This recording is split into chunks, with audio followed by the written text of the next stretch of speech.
This video is going over Priority Standard 4.1, which is talking about the coordinate plane. So this is a fun one.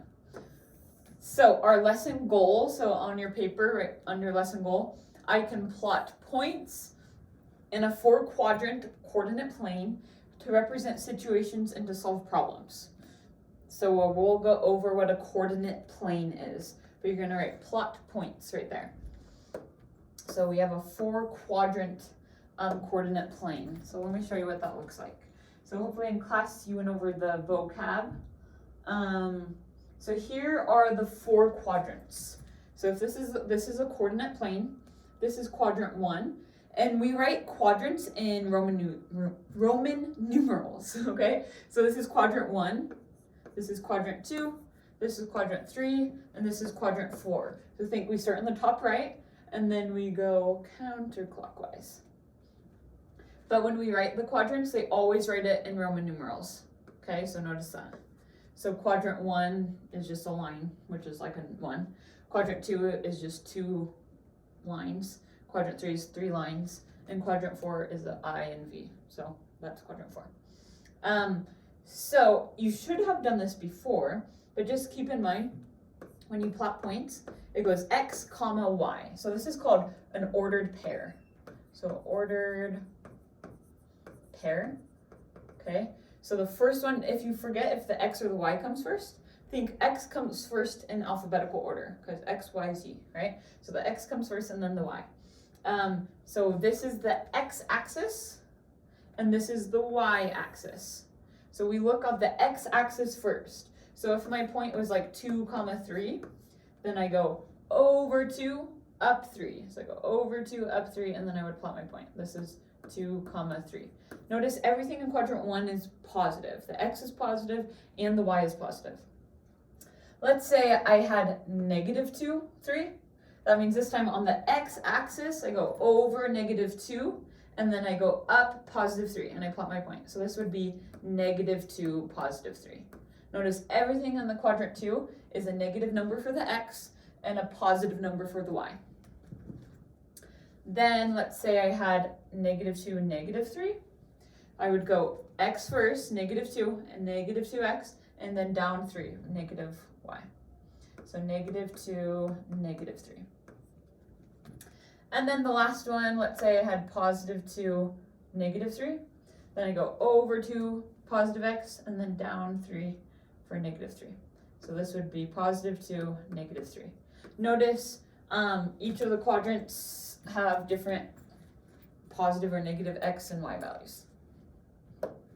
Okay, so let's get going. So activity 1, label each point on the coordinate plane with an ordered pair. So ordered pair, remember, is parentheses X, comma, Y. So I'm gonna label the point. So I'm gonna start with A. It goes over 3 and then up 4. Over 3, X, and then 4 on the Y. So for B, I do the X first. Remember, this is X. This line is the X, this is the Y. So it's going over to -4 on the X. So it's -4 for the X, and then it goes up +2. So 2 for the Y. For C, for my ordered pair, it goes over -5 for the X,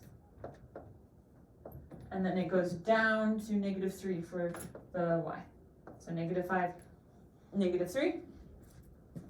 For D on the X, it goes over 4 on the X, and then down 2, so for -2Y.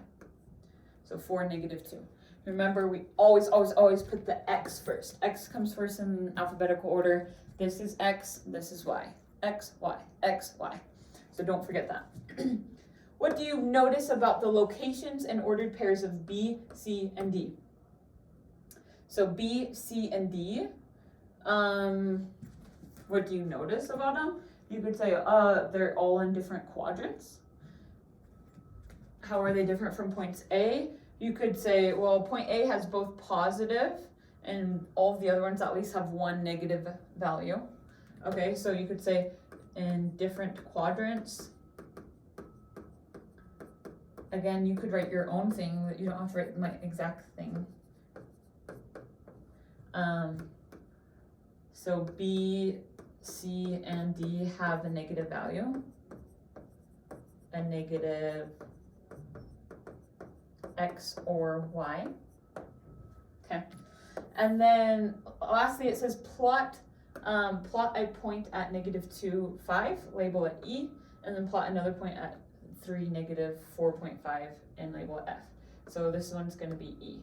So I'm going to go X is -2, Y is 5. So I go X, on my X axis I go to -2, and on my Y axis I go up +5. I plot the point, and I label this one E. Okay, it should be in quadrant 1, 2, quadrant 2. Okay, for F, we go, the X is the first number, remember, so this is 3 is X, and Y is -4.5. So go over 3, +3 on the X, and then down to 4, between 4 and 5, so it's right in the middle right here. And I'm gonna label that one F. Make sure it's in the exact right spot. It's not like I would count it right if you put it one box over. That would be wrong. So you need to make sure it's in the exact right spot. Okay, the coordinate plane is divided into 4 quadrants. Quadrant 1, 2, 3, and 4, as shown here. In which quadrant are these points located? Okay, so sorry, they got all mixed up. So we're gonna say point G located, point H, and point I. Okay, so I'm gonna say point G right here is located, it's a positive X and a positive Y. So I would go over 5, 1, 2, 3, 4, 5 positive on the X, and then up to positive for the Y. So this one would be G, and I'll say quadrant 1. Quadrant 1, okay? And you can write it like as an I, kind of, or just a line. So point H is -X, -1, and -5. So it's a -X and a -Y. So let's see, we go on the X axis first, it's -1, and then it goes down 5. 1, 2, 3, 4, 5. So this would be H. H is in quadrant 3. So I'd say quad 3. Okay? Remember, it's written in Roman numerals, so don't write the number 3, write it in Roman numerals to practice. And then point I has a positive X and a negative Y. So I'm going to go over 7 on the X, 1, 2, 3, 4, 5, 6, 7 positive, and then down, 1, 2, 3, 4, 5, 6, 7, and then down 4, 1, 2, 3, 4. So it would be about right here, and this would be I. And this is in quadrant 4. So it'd say I equals quadrant 4, and it's IV. Okay?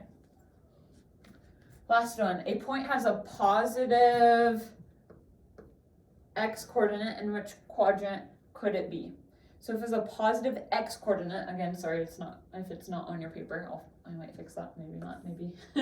Okay, so if it has a positive X coordinate, so meaning the first number is positive, so let's say it's +7 and then 2 or something like that, or +2, -2 or whatever.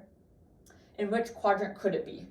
So we have to think, okay, if it's a positive X, it's only this is positive X, to the right of 0 on the X.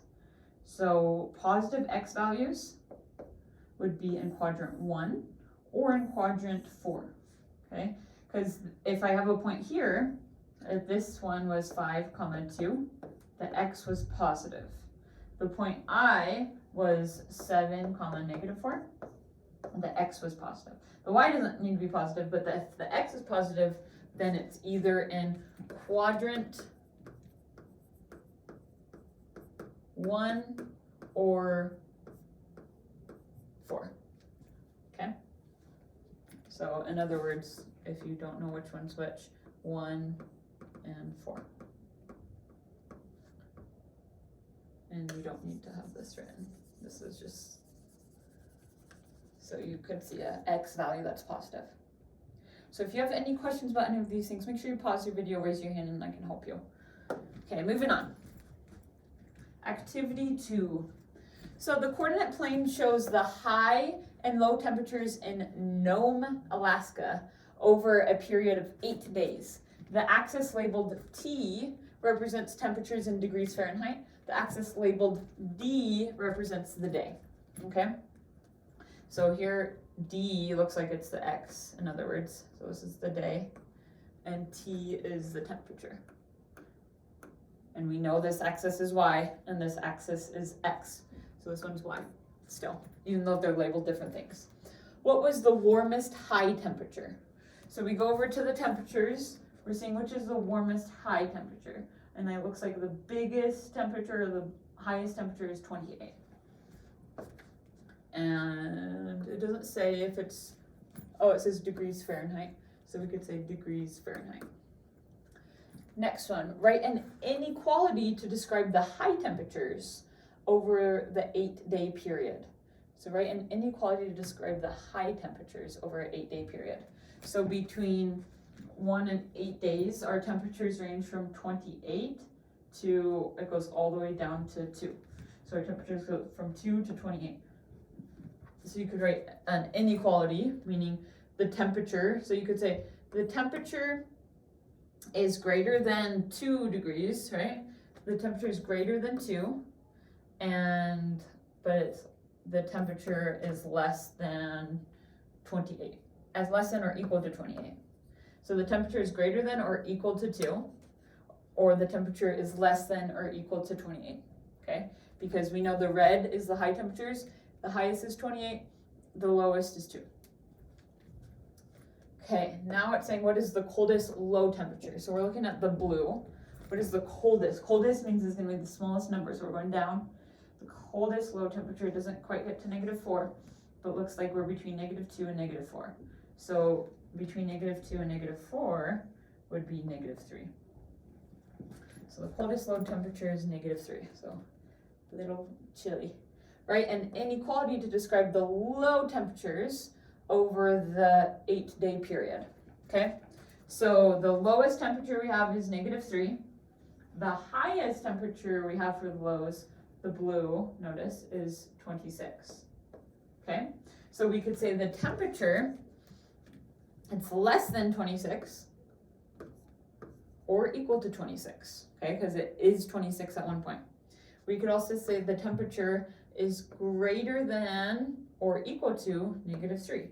So at one point it's equal to -3, but it's also can be anything greater. But between less than 26 or equal to 26 or greater than or equal to -3. In which days did the largest difference between the high and low temperatures occur? So remember, the difference means subtraction. So we have to think, okay, which one has the biggest difference, meaning the spread between the highest and lowest temperature is the greatest. So let's do some math. How about? So day 1, the difference is between 26 and 28. So 28 minus 26 equals 2. So the difference is just 2 on day 1. Here the difference is from 20 to 26. So 2, 4, 6, the difference is 6, right? Here we have 11, so this one's 11, and this one is 21. So 21 minus 11 is 10. So here are the differences I'm writing above. So we're going to find the day that has the biggest difference, the different spread in temperature. So here we have 11 is the high, and the low is 3. So 11 minus 3 would be 8. So the difference would be 8. This one, obviously we know isn't going to be the biggest, but we'll just practice. So this one's 13, this one's 10. 13 minus 10 is 3. This one is a bigger spread, so it's 17. Between 16 and 18 is 17. And then we have 6 and 8, so between that, 17 minus 7, is 10. So this difference would be 10. Last couple, we have between 6 and 8 is also 7, and then we have -3. So from -3 to 0 is 3, and then there's 7 more. So from -3 to 7 is 10, also difference. So -3 plus 7, so 10 difference as well. And then this last one we have -1 to +2. So -1 to +2 is 1, 2, 3 differences. 2 minus -1 would be +3. So on which day or days, so there's multiple. Notice that the biggest ones are the ones, 10 is the difference. So 10 is on day 3, 10 is also on day 6, and 10 is on day 7. So we're gonna say days 3, 6, and 7. And the difference is 10.